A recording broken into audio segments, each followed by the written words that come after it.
Southern California, good afternoon, and welcome to another edition of the SoCal Supreme Sports Show. We got another jam-packed show for you all as the LA Rams just barely squeaked out a win against the Indianapolis Colts. The Rams are 2-0, but they face a huge challenge in the reigning Super Bowl champion Tampa Bay Buccaneers.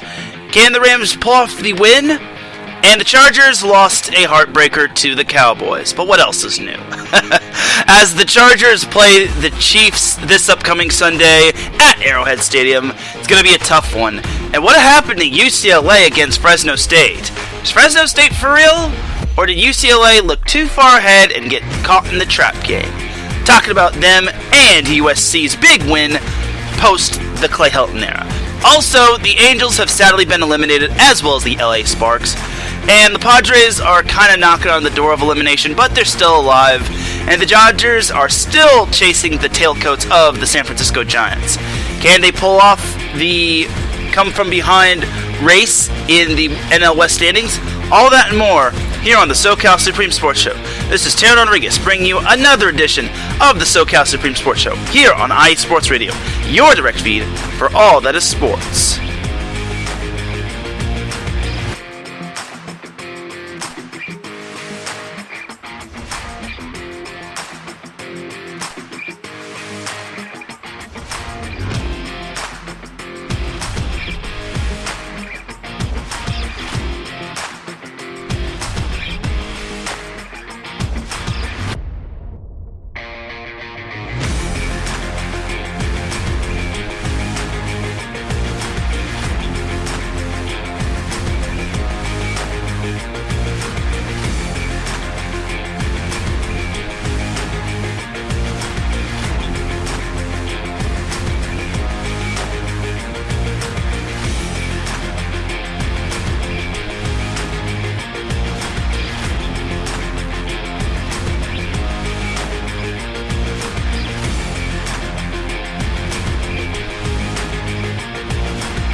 And welcome all to another edition of the SoCal Supreme Sports Show. Thank you all for tuning in to episode number 60, yes, 60 of the SoCal Supreme Sports Show.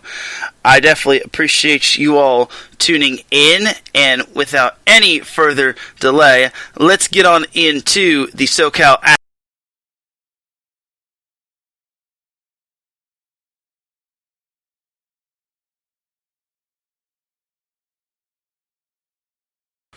But first, let's get on into the sponsors for this week. Sorry about the quick little pause there, just making sure I have everything well put and everything together. So now let's jump on into the sponsors for this week.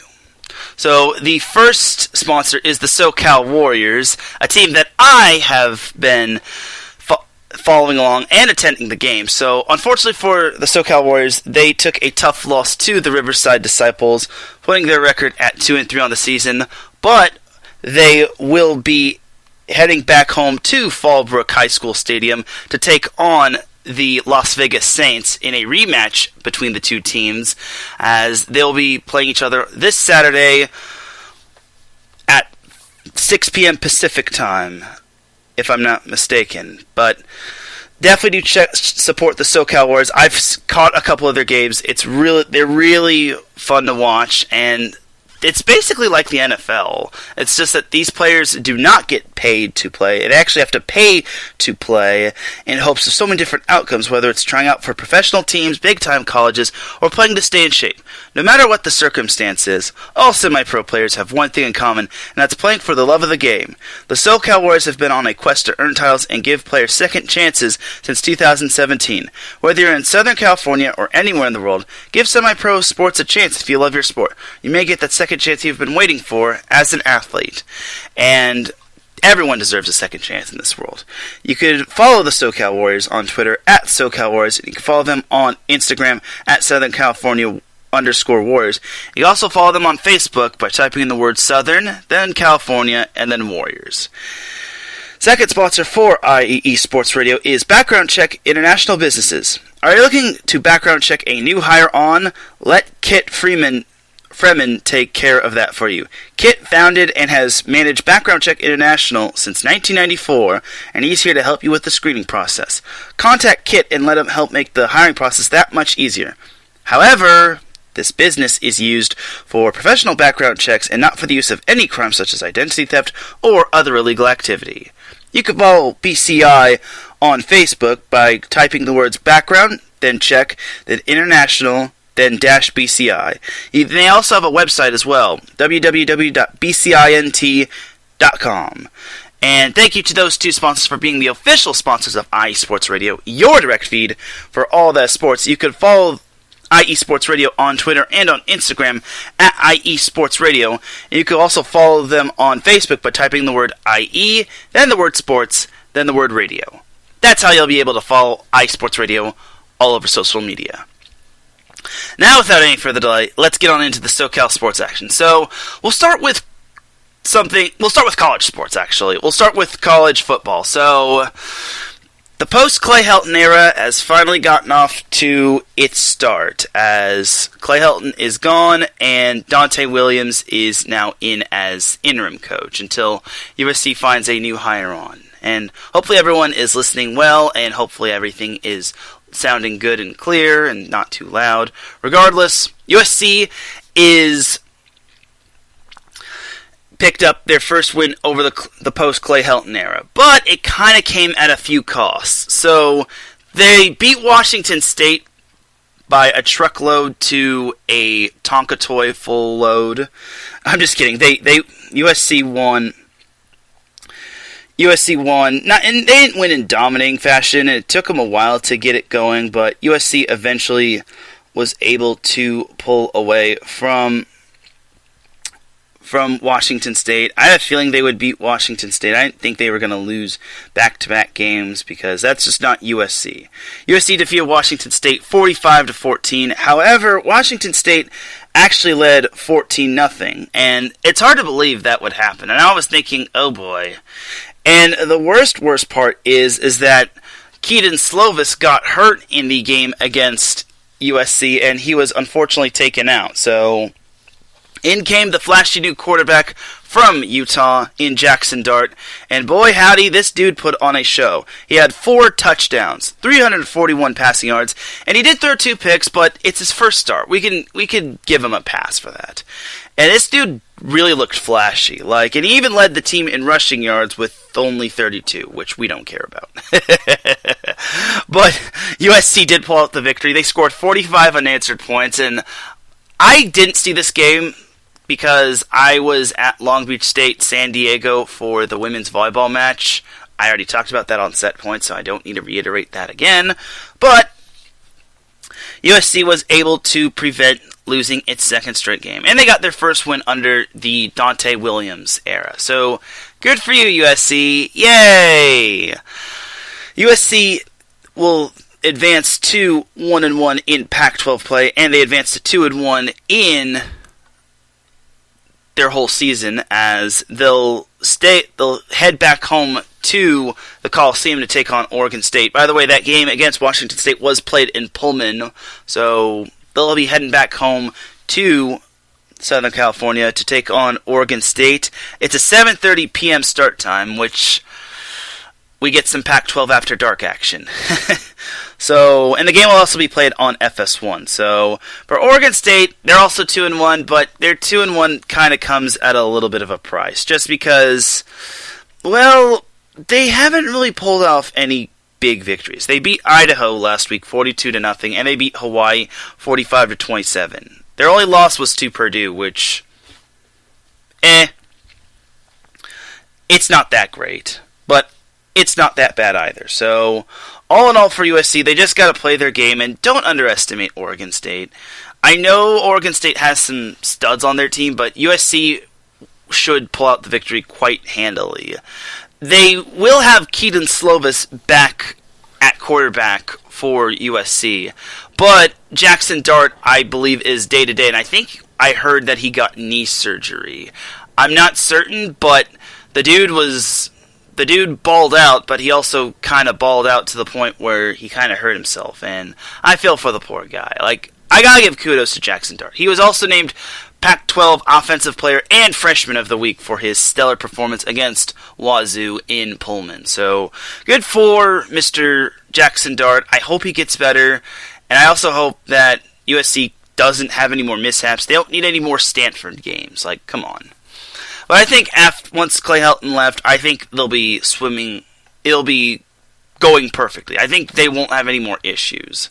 I'm not trying to say Clay Helton was a bad coach. I'm just saying that I think with Dante Williams, I think they'll have a better mindset. And Dante Williams even said it best, that USC has moved on from the firing or dismissal of Clay Helton. So, good job, USC. They got the dub, and I hope they get the dub on tomorrow, because they're playing in the Coliseum. They can't afford to disappoint their fans.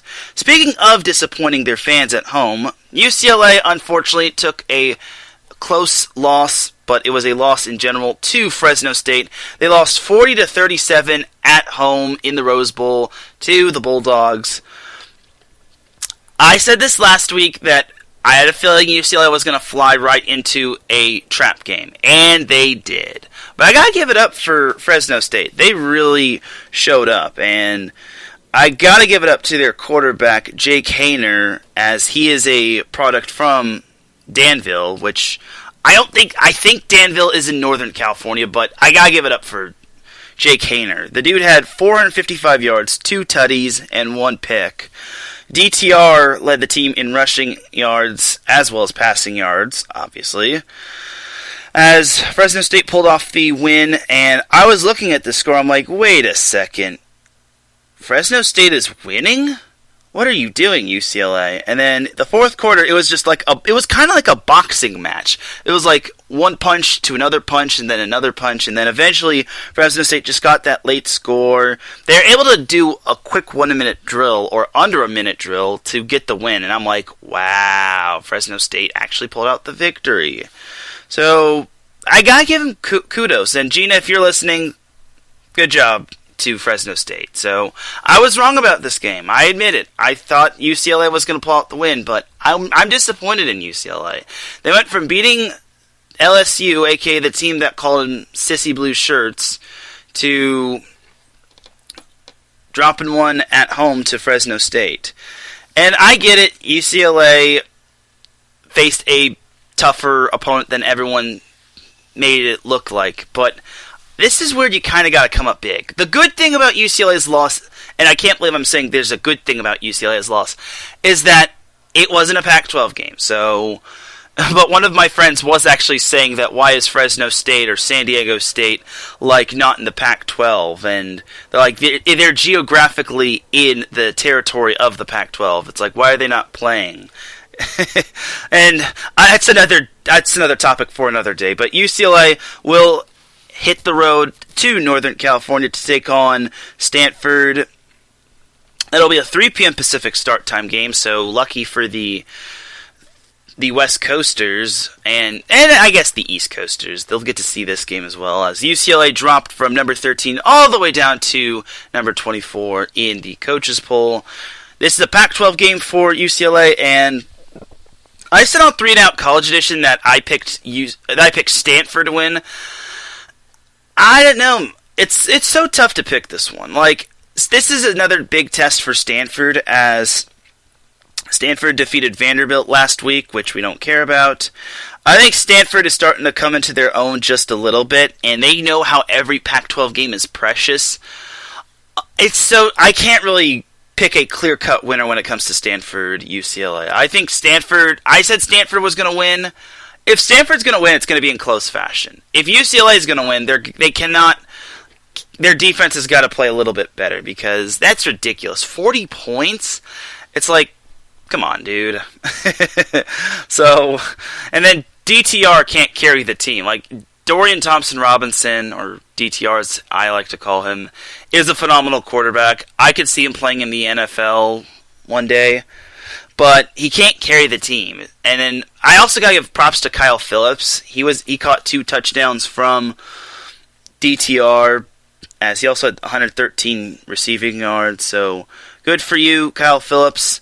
But the defense as a whole has to step up. I know it's leaky. I know the defense for UCLA hasn't really been known for being the greatest, but I will also say that I expected a little better from the UCLA defense, especially after how they were able to not shut down LSU, but just limit them. But then again, LSU isn't nowhere near as good as they were back in 2018, 2019 when they won the Natty with Joe Burrow and company. So there's that.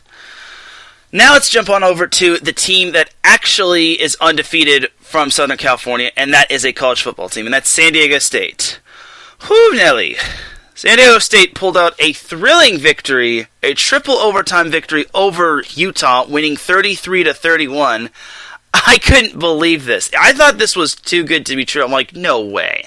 San Diego State is winning against Utah?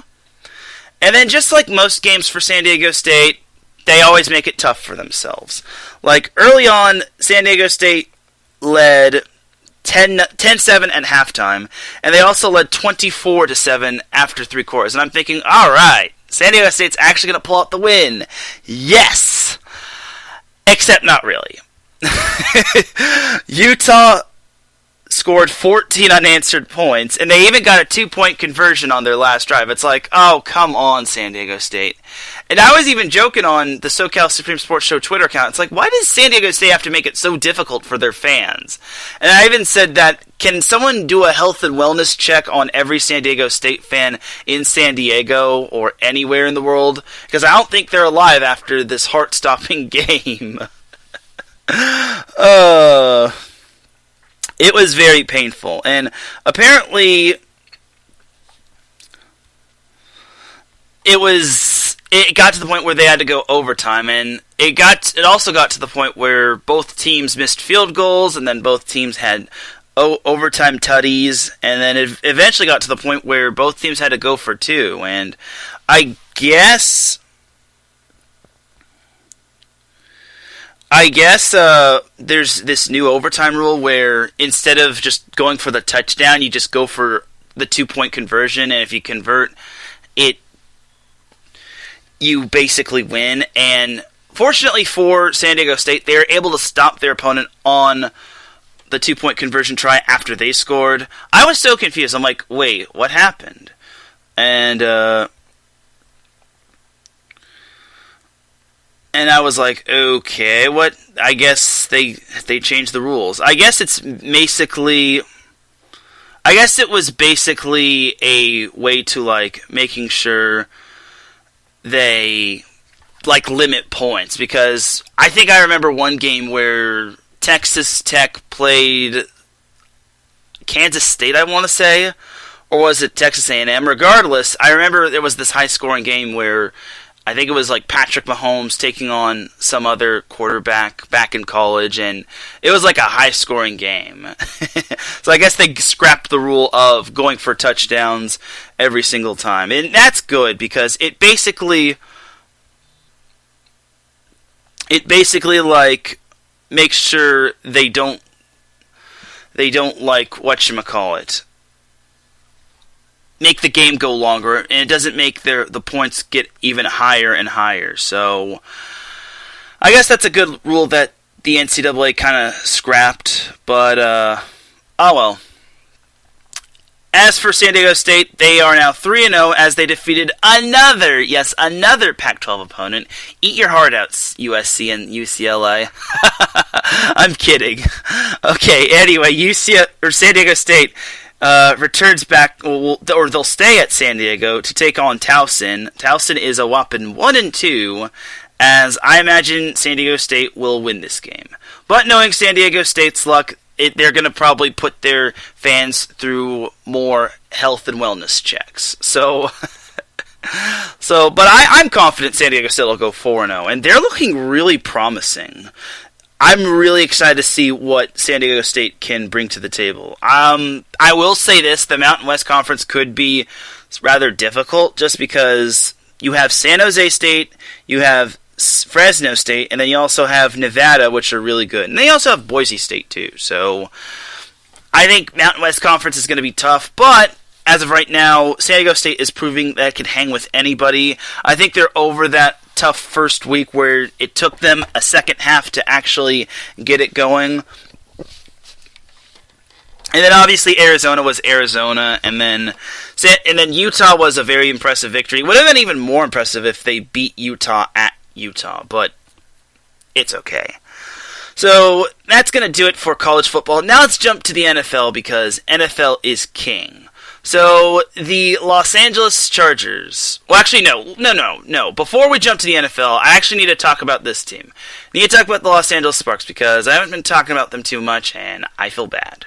So the Los Angeles Sparks unfortunately got eliminated from playoff contention. While the NFL was going on, we had the WNBA happening, and the LA Sparks were fighting for a playoff spot.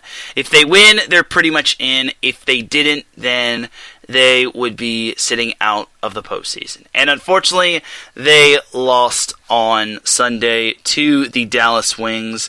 They lost 87-84. It was a heartbreaking loss for the Sparks, as it was just a year of frustration and ups and downs, as the Dallas Wings prevented the New York Liberty from advancing to the postseason. So the Sparks, unfortunately, will not be going to the postseason.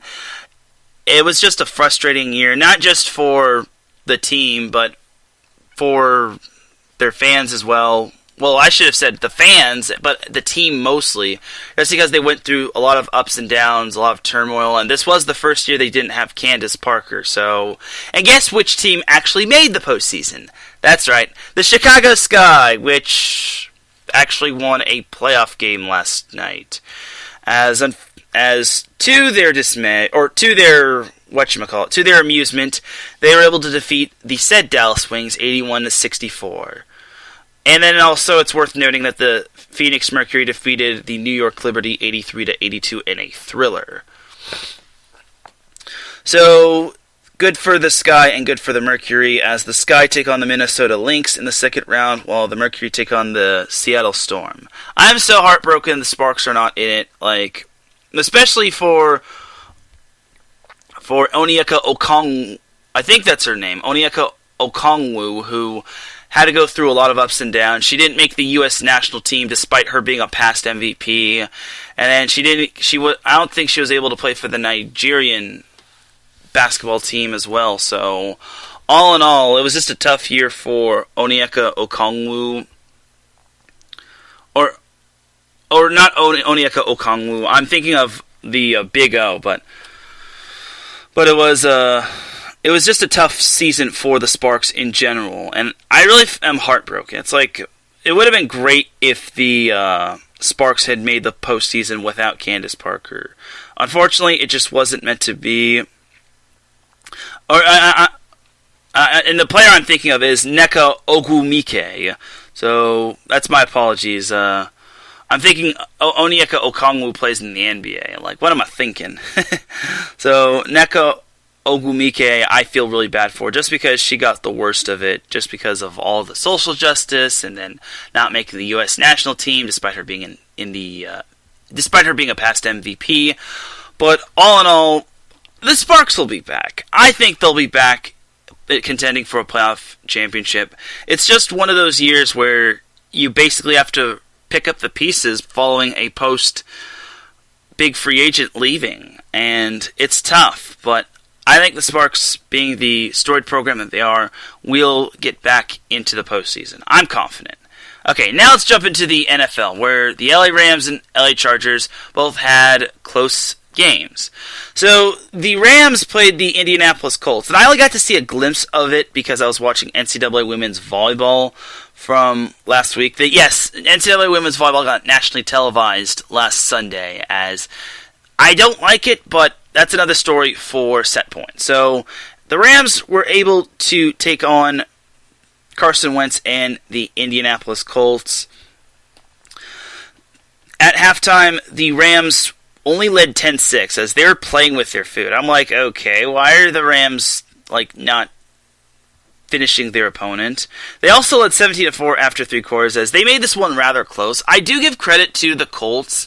Even though they lost Carson Wentz to injuries, they really fought hard, and that defense is rather impressive. They did pick off Matt Stafford one time, but for the most part, Matt Stafford looked pretty comfortable. He had 2 touchdowns to his favorite wide receiver in Cooper Kupp, who also led the team in receiving yards with 163. Woof!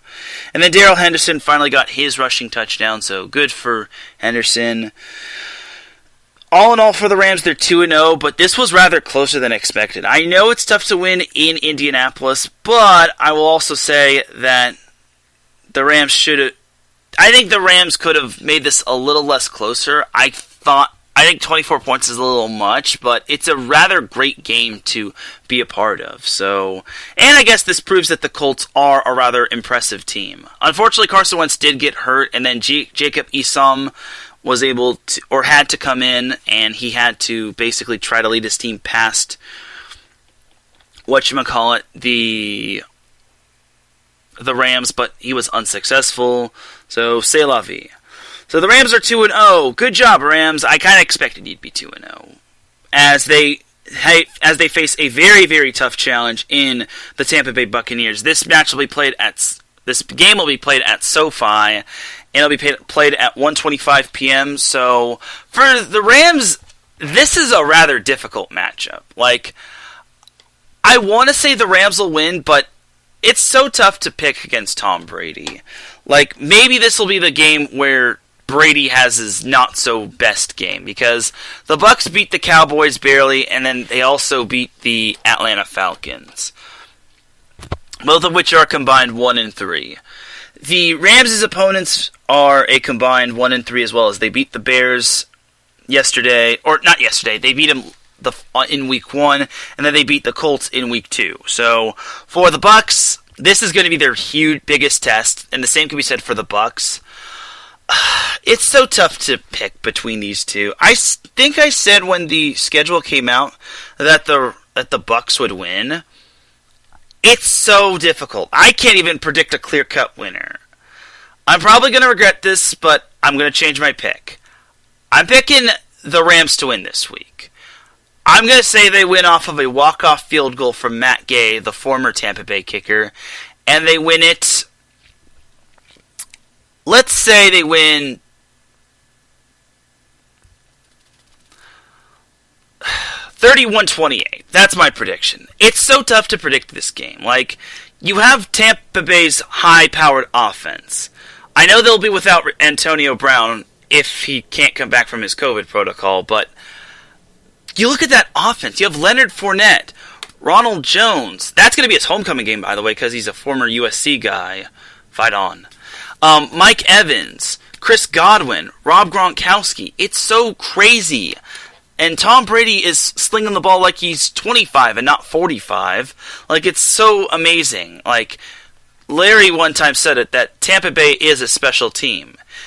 And now you look at the LA Rams, this game, or you look at the LA Rams, they have a strong defense, which unfortunately conceded 24 points to the Indianapolis Colts.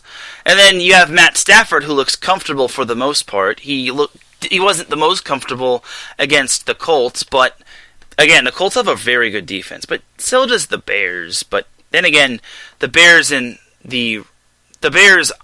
defense just was not ready for the Rams' offense. So, all in all, for the Rams, I gotta give them the slight edge. I think this game should have been played in primetime. I know it's the Fox game of the week, but I think this should have been a Sunday or Monday night football game, kind of like last year. But all in all, this is going to be a fun little matchup. I'm going to actually watch this matchup. I just hope my brother isn't watching it as well. If so, then so be it. But all in all, I'm very excited for this matchup between the Bucs and the Rams. I would not be surprised if it went overtime. So there's that. Now, as for the Chargers, talk about disappointment for my Chargers. They lost to the Cowboys 20-17 off of a walk-off field goal from former LA Ram Greg Zuerlein. And also, can I just say this? I cannot believe how many friends of mine that were Cowboys fans got to flex all over me when I saw the Cowboys beating the Chargers. It was basically Cowboys win, Cowboys win, Cowboys win, and then I got to see like these comments from the players, and then I got to see the walk-off field goal. It's like, oh my god. It's like, no wonder people don't really like Cowboys fans, because every win they have, it's like they're going to the Super Bowl. Shut up. You barely beat a Chargers team by 3.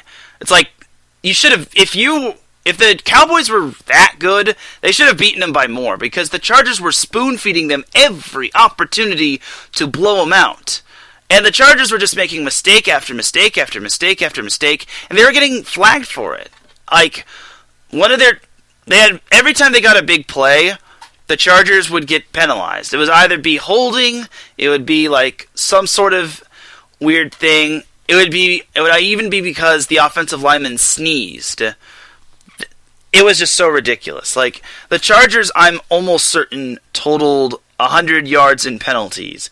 It was that ridiculous. And it's like, golly. Okay, they totaled 99 yards in penalties, but still, that's so close to 100. And they even got heavily penalized against Washington the week before. So the Chargers really got to cut out on their penalties.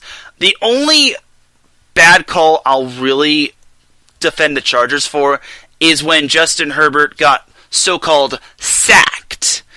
Like, the referees said that Justin Herbert got sacked at the 25. It would have been intentionally grounding anyway, just because he was out of the pocket, and I don't think there was an eligible receiver or open receiver. But I think that sack was a very bad call. I think that was a very terrible call. And I'm starting to get this feeling that the Chargers are starting to get watched by the NFL. And I get this feeling that the NFL doesn't want the Chargers to succeed. Like, that's 2 terrible calls on Justin Herbert in back-to-back weeks. I wouldn't be surprised if I saw another one against the Chiefs. And guess who the Chargers play this week? The Chiefs. It's at Arrowhead, so ooh, Nelly. That one's going to be a tough one to win. It's really going to be tough. Number one, because the Chiefs are coming off of a loss to the Baltimore Ravens. I can't believe I'm actually saying that. Number two, can the Chargers really beat Patrick Mahomes in Arrowhead? The last time the Chargers actually did that was 2018, when they barely won with Phillip Rivers, and they won on Thursday Night Football. And believe it or not, the Chargers actually became the first NFL team to defeat Patrick Mahomes and the Chiefs. So, well, they were the first AFC West team to hand the Chiefs a loss. So that's what I'm trying to say. But it's going to be very tough for the Chargers to beat the Chiefs. And I originally had the Chargers losing this game in my little, schedule preview. And I don't want to be faithless to the Chargers, but I got the Chiefs winning.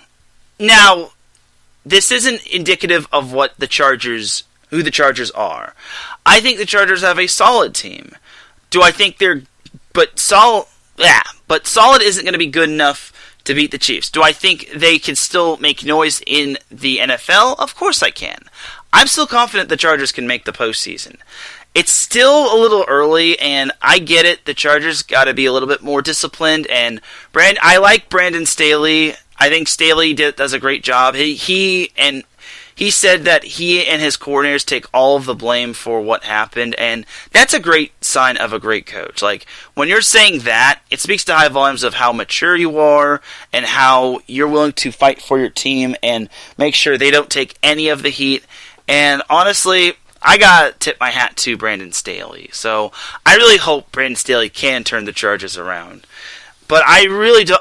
If anything, I don't want to see the Chargers getting screwed. I know bad calls happen, but my God, why do the Chargers got to be the ones to be the whipping boy when it comes to the NFL and their officiating crew? My God, I don't get it. I can't believe it. I cannot believe this. I can't believe what I am seeing, y'all. But for the Chargers, I have them losing this one. It's gonna be close though, but I have the Chiefs winning let's say 35-28. I think this is going to be the main story. Chargers lead early on. Chiefs fight back to take the lead. Chargers still fight tooth and nail with the Chiefs. Chargers tie the game 28-28. Mahomes gets a late touchdown drive. Justin Herbert gets one last drive, and then unfortunately he falls just short of getting the Chargers the W. One thing I also got to say is that one thing that also needs to improve for the Chargers is that their run defense looks horrendous. Twice in a row, the Chargers' run defense looks horrible. Fortunately, they are playing the Chiefs, and they don't utilize Clyde Edwards-Helaire all that much. But I will also say this: if the Chiefs do utilize Clyde Edwards-Helaire, the Chargers have to be ready. Or maybe they could use Patrick Mahomes to run for the first down. I know that's a little risky because they don't want Mahomes to get hurt, but honestly, it's better than giving up like huge chunk plays. Like, it was so bad for the Chargers. They almost gave up a last-second first-half ending touchdown. Like, the Cowboys were like 1 or 2 inches away from scoring to end the first half. It's like, oh my god. It's like you can't make this stuff up, dude. It's like, I thought the Chargers were supposed to have an elite defense. The defense as a whole has been doing great. It's just that the offense really needs to do better. And I also got to make note that the Chargers' offense has been really sketchy.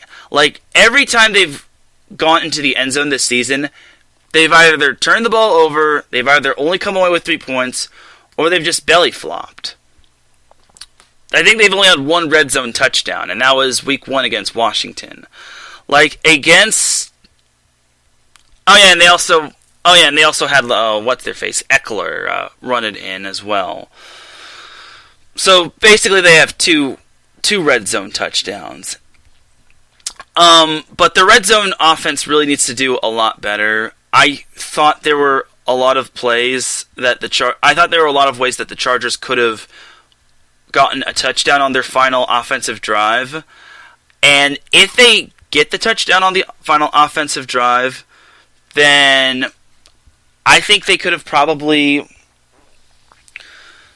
could have won. As we say hello to the chat room, we say hello to Amanda. Thank you for tuning in. She does the Minnesota show, the Frozen Take show, every Thursday at 6 p.m. Pacific time, 8 p.m. Central time, and she does a top-notch job. So thank you for tuning in, Amanda. Thank you to Gina G for tuning in. She also wonders, I wonder who will win between the Bucks and the Rams. And then I also got to give a shout to my boy Larry B, who was popping in for the chat room for a little bit. So thank you all for tuning in. So back to the Chargers. The red zone offense has to improve. There was a bright spot to the Chargers' loss. I can't believe I'm saying that, but Mike Williams really did well. In a contract year for him, Mike Williams performed really well for the Chargers, and I was very surprised he was making catch after catch after catch. I'm thinking the Chargers should keep Mike Williams. I think he and Keenan Allen make a great duo, and there's a lot of great synergy with him and Justin Herbert, and I have this great feeling that Mike Williams could be a Charger for longer. So we'll see if the Chargers can pull out the win. I don't think they're going to pull out the win this week.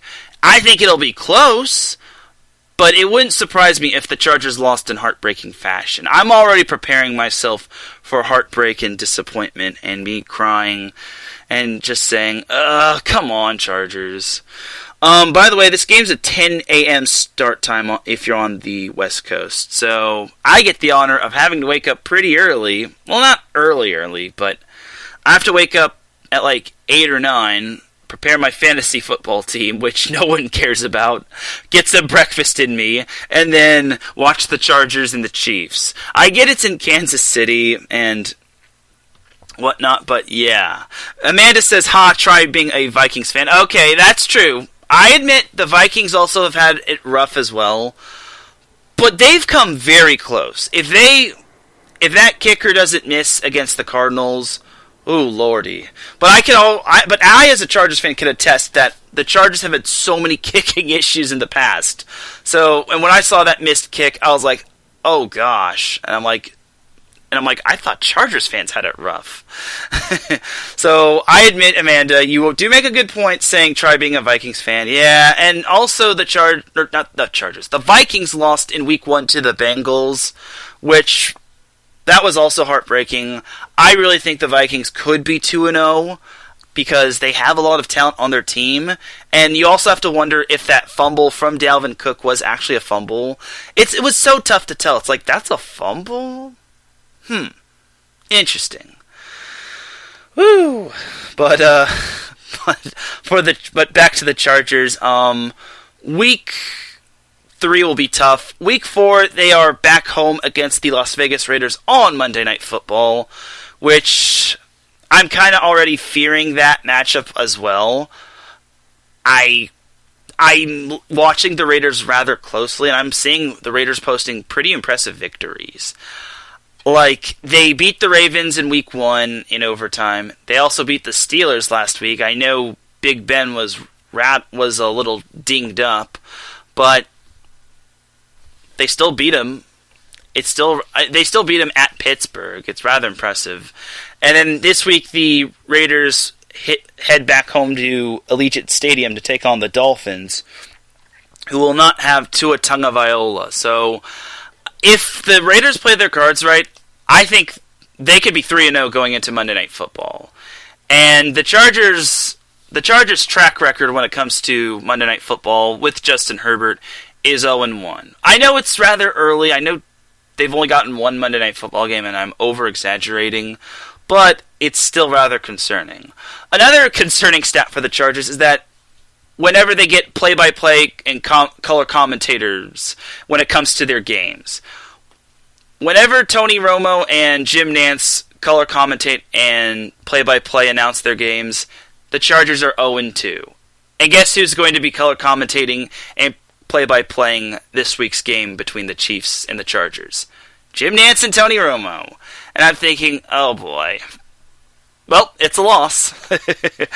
I'm not trying to be faithless to the Chargers, but I'm just saying they're facing the Chiefs. The Chiefs have a very good offense. It's going to be rather tough for the Chargers to contain that offense. Like, if the Chargers can hold the Chiefs to, let's say, under 30, that's kind of a victory on its own. But there's no way the Chargers hold them to under 30. Like, they had trouble against the Cowboys and the football team. So, Gina says, yeah, that Vikings kicker needs to be fired if he misses one more time. Yeah, I agree. Poor guy. Poor kicker. He missed a 34-yarder. Whew. Anyway, but the Chargers know all about that. But that's going to do it for the NFL portion of the show. I kind of dragged it on a little. Let's jump to some MLS action. And Amanda, if you are listening, you are going to love this next segment. So, the LA Galaxy, oh boy. The LA Galaxy lost to Minnesota this past weekend 3-0 on the road. And remember when I said that Minnesota game was crucial? The Galaxy didn't get the memo. As we say hello to Pierre Moss in the chat room, thank you for tuning in. He says, let's get it, Teran. Yes, let's. So, the Galaxy unfortunately lost to Minnesota as Emmanuel Reynoso had the first 2 goals for Minnesota United, and then Ethan Finlay had the 3rd goal to give the LA Galaxy their worst deficit that any soccer team could face. Even though I think it's 2-0 instead of 3-0. But regardless, the worst lead in sports is 3-0 from what I've heard. So, back to the Galaxy. The Galaxy, to everyone's dismay, and I think I'm starting to get a little payback for when I was dunking on LAFC, the Galaxy have not won a match since, get this guys, in over a month. Their last win, ironically enough, was against Minnesota, which was a 1-0 win on Saturday, August 14th. But unfortunately, the Galaxy lost to Minnesota, and that is not a good loss because that sets the Galaxy back even further, as currently they're 4th in the Western Conference, but they're still back of Colorado. And you want to know who else is creeping up on them? Portland. I'll be talking about that in a little bit. But for the Galaxy, their next game is against Austin, which they have not, which they sit at the bottom of the MLS, or I think they're at the bottom of the MLS league as a whole, because they're certainly last in the Western Conference. Actually, no, they're not last in the Western Conference. That honor belongs to Toronto. But Austin is the worst team in the Western Conference. The Galaxy have to win that match. It's inexcusable. If they lose that game, it's inexcusable. I think the Galaxy need to be relegated if they somehow lose that game. They cannot lose to Austin FC. That's an expansion team, man. And also, the Galaxy have not won a game in over a month. So the Galaxy are so overdue for a win. They're basically LAFC Junior, except LAFC has been starting to win for a little bit, but a little bit on that later. But I even said on the SoCal Supreme Sports Show Twitter account, all I feel is pain, and I even tagged the Soccer Scoreboard show in it. But I guess I don't need to be worried, because the Galaxy are still in fourth place. It's just that their little winning drought is really starting to scare me. And Pierre says, get it together, Galaxy. I agree, the Galaxy need to get it together. Because if they can't contend with Minnesota, they're certainly not going to be able to contend with Sporting KC, Seattle Sounders, and Colorado Rapids. Like, if the playoffs start today, they'd play Portland, which they've been up and down with Portland this season. Like, there was one game where Portland beat them 3-0, and then the Galaxy, I remember, drubbed them quite nicely. Regardless, the Galaxy have to get their you-know-what together. Actually, it was 4-1 in favor of the Galaxy in that second meeting between the Timbers and the Galaxy. So, for the Galaxy, they have Austin this weekend on Sunday at 6:30 p.m., and that's actually going to be televised nationally. It's going to be on ESPN Deportes and ESPN2. Then after Austin, they have Real Salt Lake, which is actually going to be a Wednesday game.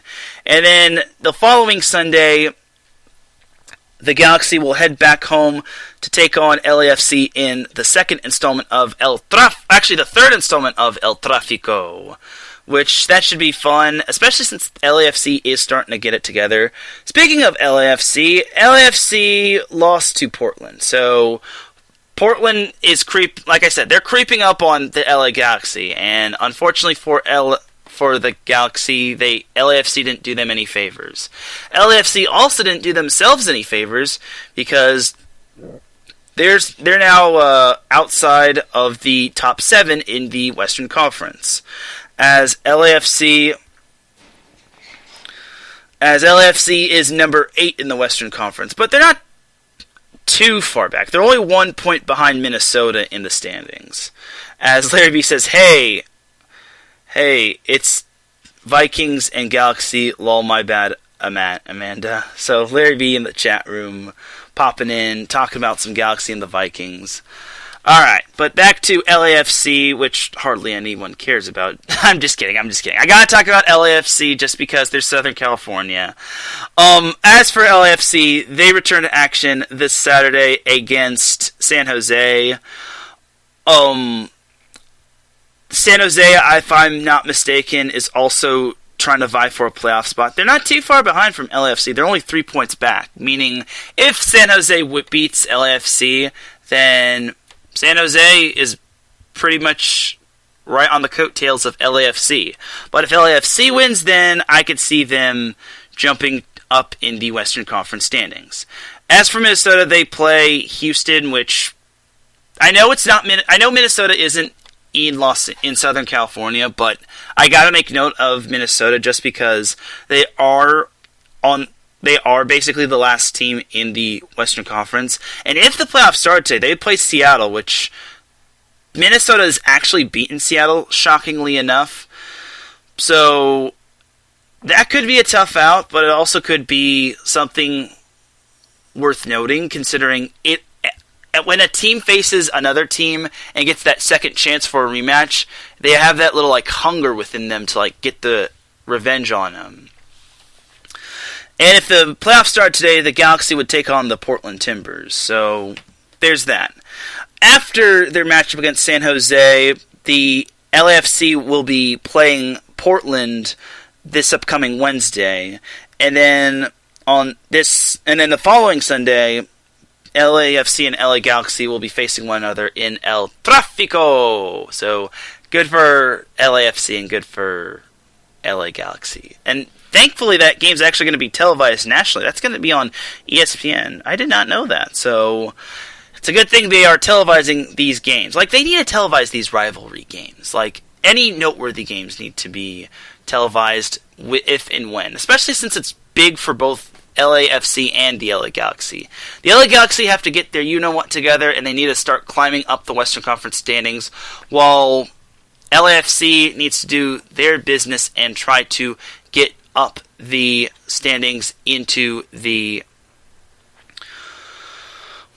standings. They need to get up in the Western Conference standings. But for the Galaxy, I'm not too concerned, but I'm starting to worry about them more because, again, they haven't won in over a month. While LAFC, on the other hand, they kind of went backwards, but they've been winning. They've been doing better than the most part. At least it hasn't been 2 months since they last won a game. Like, holy Moses, that was a trip. But we'll see what happens. We're actually going to take ourselves a quick little commercial breaky break. When we come back, we will have ourselves the second half of the show with talking about the MLB. And we've got not one, not two, but 3 Dum Dums of the Week award. Promise y'all, it's going to be not a close one. It's going to be a quick break. When we come back, we'll have more of the SoCal Supreme Sports Show. You are listening to the SoCal Supreme Sports Show here on IE Sports Radio, your direct feed for all that is sports. We'll be right back after this.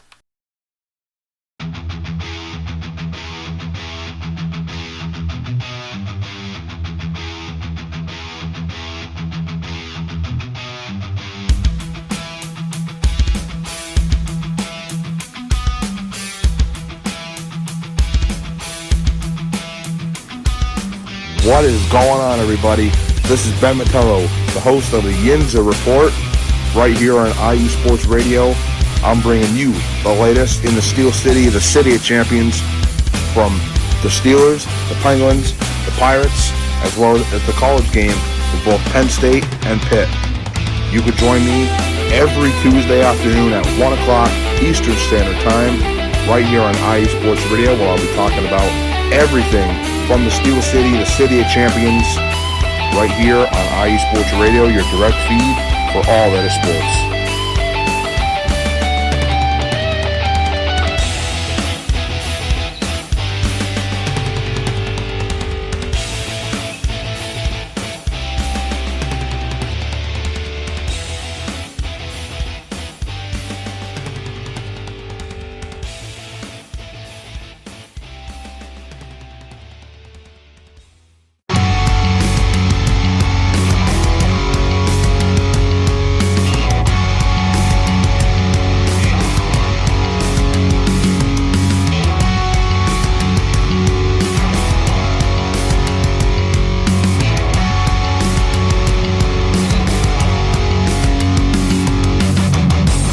Shores of the Puget Sound to the rushing waters of the Columbia River, stretching across the Great Cascades, and on IE Sports Radio lives the Northwest Territory Sports Show, hosted by me, Brad Buckingham.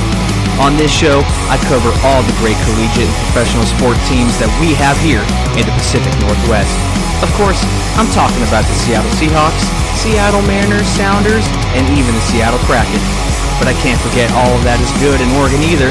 I got the Trailblazers, the Oregon Ducks, the Beavers, even the Timbers, and much, much more. You can listen to the show every Sunday from 3 to 4 p.m. Eastern, noon to 1 p.m. Pacific on IE Sports Radio, your direct feed for all that is sports.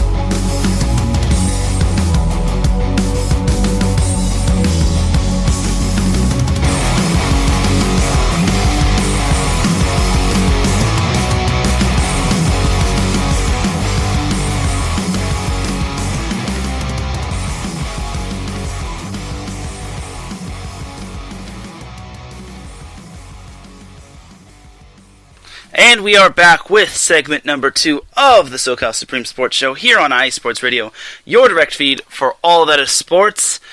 And I appreciate you all tuning in, whether you're tuning in on your work break, whether you're tuning in on your day off, whether you're tuning in live, whether you're tuning in on the playback, whether you're tuning in the wee hours of the morning. I appreciate you for tuning in.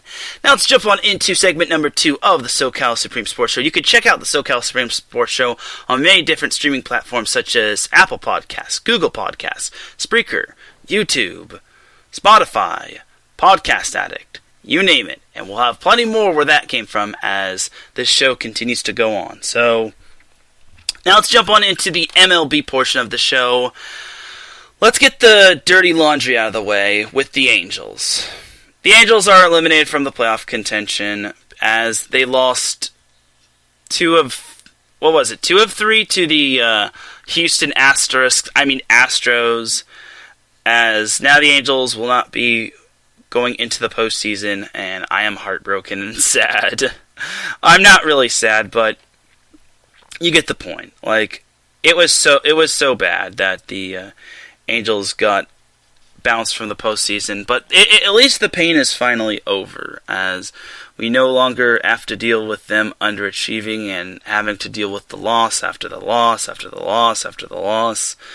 As the Angels were officially eliminated on Tuesday as they lost to the Astros 10-5, which ended their postseason ambitions. So it's unfortunate, but it was what it was, and honestly, it was kind of to be expected. They ripped our hearts out after that 10-2 start to the season. So better luck next year, Angels. So as for the teams that are still trying to vie for a playoff spot, the San Diego Padres they're trying still. Unfortunately for the Padres, they haven't had the best of luck as of late. Against the Giants this past week, they lost 2 out of 3, losing the first game 6-5 on Tuesday. They also lost 8-6 this past Wednesday. And then yesterday, Thursday, they beat the Giants in extra innings 7-6. So they did their friends, the Dodgers, a big favor, which I'll be getting into in a little bit. This past weekend, the Padres got swept by the St. Louis Cardinals, which was absolutely atrocious. That's the last team the Padres need to be losing to. Because guess who else is vying for a wild card spot? The Cardinals. So the Padres lost the first game 8-2, then the second game 3-2, and then the final game, which was on Sunday, 8-7. So this weekend, and I already said this last week, the Padres have such a difficult schedule closing out. They have the Atlanta Braves this weekend, starting tonight. Luckily, the Padres will be at Petco Park. And then on Tuesday, Wednesday, and Thursday, the Padres will head down to the Chavez Ravine to take on the Dodgers. So now the Dodgers will probably be not wanting any favors from the Padres, as the Padres, who were trying to do the Dodgers some favors this past week, unfortunately will now try to play spoiler for the Dodgers and try to do the Giants a favor. Except next weekend, which is the final week of the regular season, the Padres will head down to Candlestick Park to take on the San Francisco Giants next Friday, Saturday, and Sunday to close out the season. So, like I said, the Padres have a brutal schedule. Like, they're facing the Braves, which are the leaders of the National League West, and they're also facing the Dodgers, which are still trying to get that NL West top spot and the top spot in the MLB and National League in general. And then also they're facing the Giants, who also have ambitions of possibly winning the NL West and being the number 1 seed in the MLB postseason. So the Padres really have to get it going.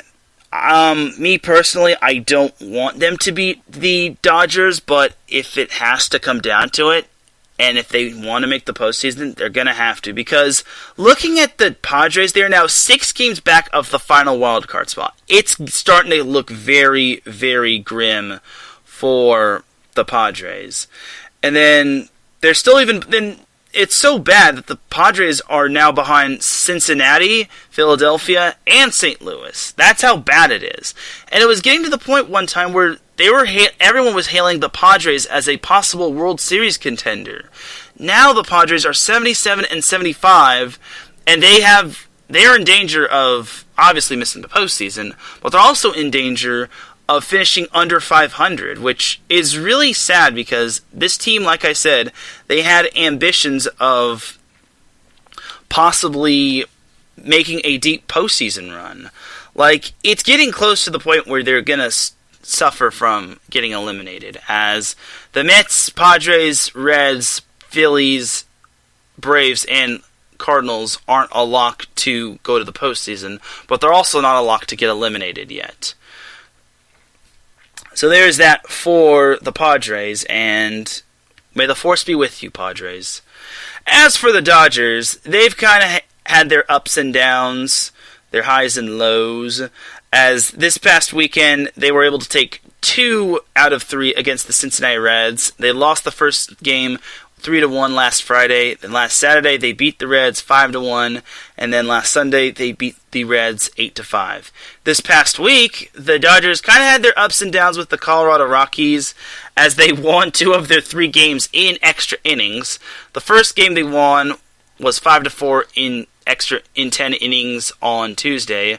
Then on Wednesday they got drubbed by the Rockies 10-5, and then on Thursday, which was yesterday, the Dodgers beat the Rockies in 10 innings 7-5.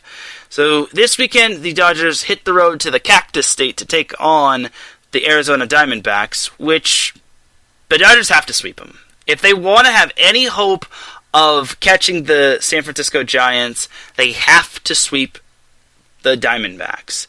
And then also the Dodgers will head back home to the Chavez Ravine to take on the Padres, like I said.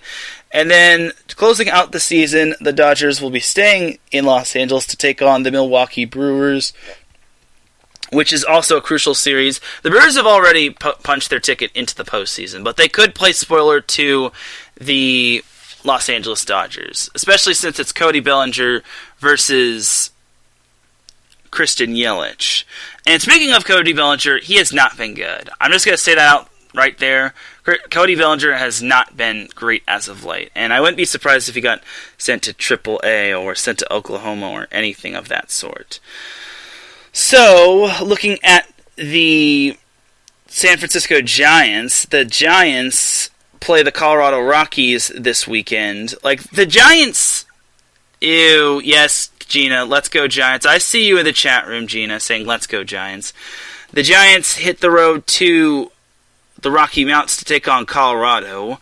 Now, knowing from experience, the Rockies are rather, I wouldn't say they're good at home, but they're not the worst at home. Like, I don't know what it is.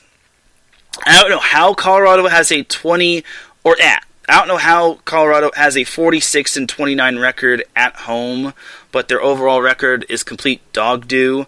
But for the Giants, I don't think that's a guaranteed sweep. Like, I think the Rockies could maybe give the Giants some sort of problems, but for the Giants, after coming off of a tough loss to the Padres, I could see them at least taking 2 of 3, at the very least. If they only take 1 of 3, or if they get swept, then yeah.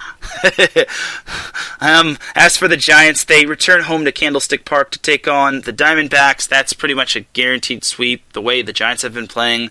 And then the Padres, if they still have one last little playoff push in them, play one another next week. So, Gina says the Giants are on set for another home run record within their program. So, yeah. Thanks, Gina. But all in all, the Dodgers are a lock for the postseason. The Padres are slowly dwindling. They're slowly unraveling, and it's disappointing. I didn't think the Padres would deteriorate this fast, but they're going down faster than ever, and I can't believe it. So it's rather surprising to see the Padres, just having a collapse. The only way the Padres get into the postseason is if everyone stops playing baseball and then they run the table. And the Dodgers can't afford to lose to the Padres. No.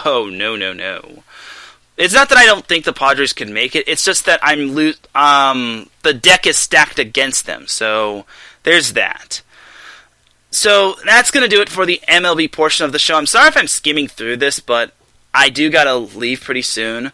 But before we leave, we got to give the Dum Dum of the Week awards out. We got not one, not two, but 3 Dum Dum of the Week awards. And I'm going to rank these Dum Dum of the Week awards in order. So the first Dum Dum of the Week award goes out to someone who did radio play-by-play just recently. And I like this guy. I think he's a very talented play-by-play announcer, or he's really good in radio, but he could be somewhat of a homer if you ask me, as unfortunately what happened was, this happened in the Minnesota Vikings versus Arizona Cardinals game, where the Cardinals were leading 33-31, and then unfortunately for the Vikings, unfortunately for the Cardinals, the Vikings were driving down the field and they were doing all they can to get the game-winning field goal. And it was a 34-yard field goal attempt, if I'm not mistaken.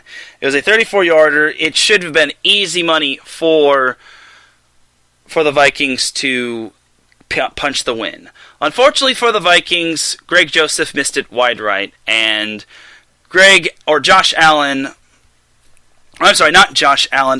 Allen said that the kick was good. He was like, "It's good!" I don't have the actual clip, but then the kick was wide right, and then he was like, "Actually, no, it's not." And then it's like, are you kidding me?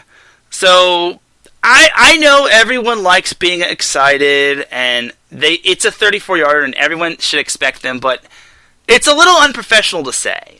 Like, it's a little unprofessional to, like, jump the gun and say, "It's good!" when in reality, it's not good. And then people will give you crap for that, and they will, like, punish you. And it's nothing against Paul Allen. I like Paul. He's a really good announcer, or a good play-by-play announcer, a good broadcaster, but that mistake, it kind of lands him on the Dum Dum of the Week award. But don't worry, he's the lowest of the 3. So, Paul Allen, Minnesota Vikings play-by-play announcer, you are this week's Dum Dum of the Week award, part 1. I said, Paul Allen, Minnesota Vikings play-by-play announcer, you are this week's Dum Dum of the Week award, part 1. So dumb. You are really dumb. For real.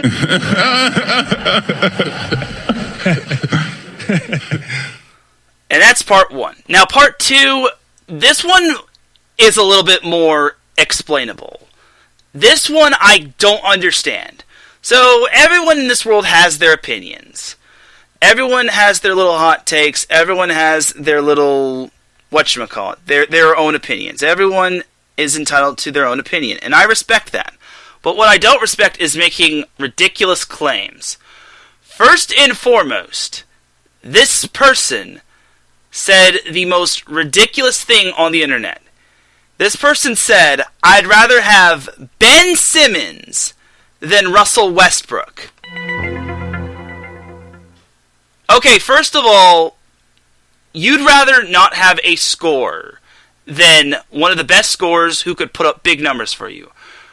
That's a no-no by itself. Second of all, why would anyone say that? Ben Simmons passed up on an open dunk attempt, and you would rather have him over Russell Westbrook? I understand for defensive purposes, yes, but Westbrook can play defense too. I understand Russell Westbrook has had leadership issues, but he's in a new environment. He's now under a new coaching staff. He's under a new organization. He has friends around him. Why would anyone say Ben Simmons, they would rather have Ben Simmons over Russell Westbrook? And that one individual that said it was Skip Bayless. I was flabbergasted when I saw that. I'm like, okay, this guy is the biggest LeBron hater I've ever seen. I understand he's had his way with Russell Westbrook, and I understand he likes to troll LeBron stans, and he makes his money off of trolling LeBron, but that's a horrible take to make. You'd rather have Ben Simmons over Russell Westbrook. At least Westbrook wants to play basketball. Simmons, on the other hand, isn't reporting to 76ers camp, and it looks like he's not going to be playing for that team anymore. And he's also so difficult to trade. No one has been wanting him. No one. Not one. Or as Cat Williams would say, not one. So to make that ridiculous take saying you'd rather have Ben Simmons over Russell Westbrook is rather ridiculous. And that puts you as Dum Dum of the Week, number 2 on the SoCal Supreme Sports Show. So dumb. You are really dumb. For real.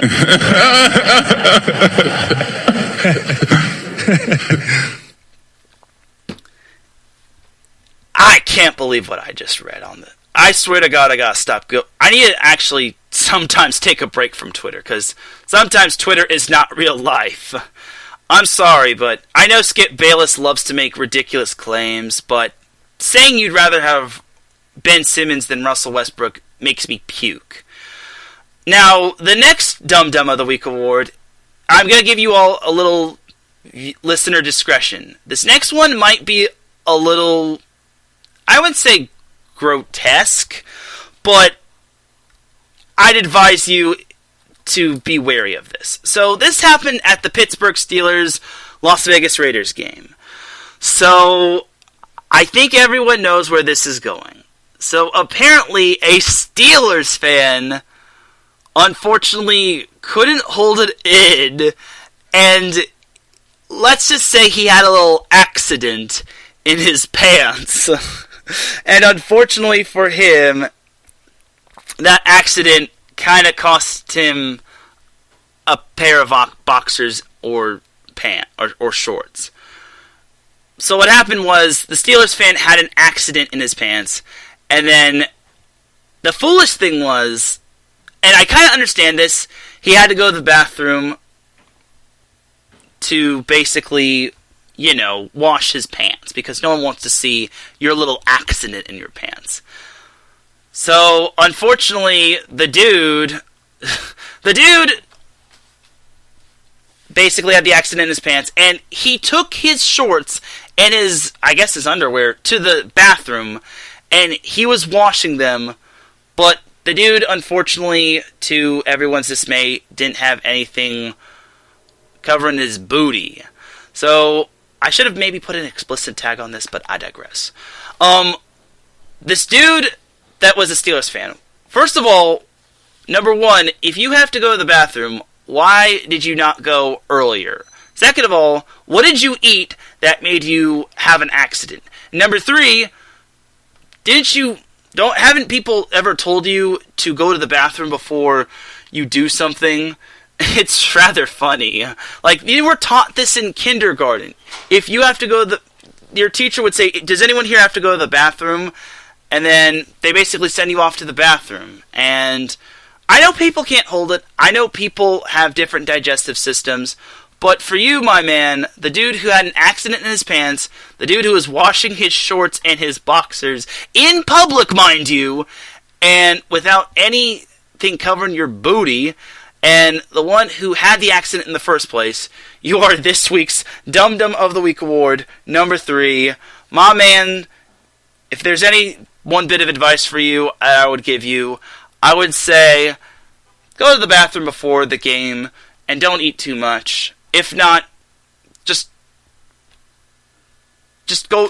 that's my advice. Just go to the bathroom before the game. Maybe pack some Pepto-Bismol or any antacid. Regardless, the Steelers fan who had to wash his shorts in public after he had an accident, you are this week's Dum Dum of the Week award, number 3. So dumb. You are really dumb. For real.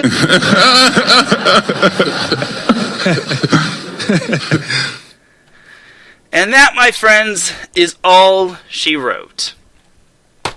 3 stupid things that happened. One, a play-by-play commentator who got excited after he thought that someone made the game-winning field goal, when in reality he didn't. Someone making a ridiculous claim on Twitter, and then someone having an accident, and then going to the bathroom in public, mind you, and washing their shorts without anything covering his big old butt. Well, actually it wasn't big, but you get the point. Note to self, kids, if you don't want to be the Dum Dum of the Week recipient award, don't do dumb things, because if you do dumb things, you get dumb prizes. But on that note, that's going to do it for this week's episode of the SoCal Supreme Sports Show. Like I said, I got work in a little bit. I got to head out for work. So without any further delay, let's get on out of here. Because I got finished getting ready for work. I got finished packing everything. And I got to head out. You dig? Thank you all very much for tuning in to the SoCal Supreme Sports Show. I really appreciate you all tuning in. If you are listening live, I appreciate you. If you're listening on the playback, I appreciate you. If you are listening in the wee hours of the morning, I appreciate you. If you're listening anywhere at all, I really appreciate you. Big shout to the chat room. Gina G, she says, another great show, Teran. I appreciate you, Gina. I've also got to give a shout to Amanda J, the host of Frozen Takes, Pierre Moss, the co-host of the show that never sleeps with Harrison Glazer, and my boy Larry B. Keep doing your thing, buddy. I appreciate you tuning in. I appreciate you all. I appreciate my iSports Radio family a lot. And next week, when I do the SoCal Supreme Sports Show, I will try Twitter Spaces again.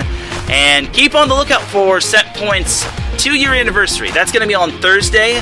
I don't know what time. I may have it on at 3 p.m. Pacific time. I may have it at 2 p.m. Pacific time. But just keep on the lookout for Set Point's 2-year anniversary.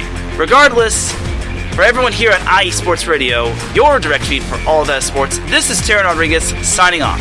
Everyone, have yourselves a great weekend. Enjoy all the Southern California sports that is there to offer. Be a kind person over the weekend. And if you aren't vaccinated, get vaccinated. I'll see you all on the other side. Have a great weekend, and just remember, SoCal is for SoCal. Peace!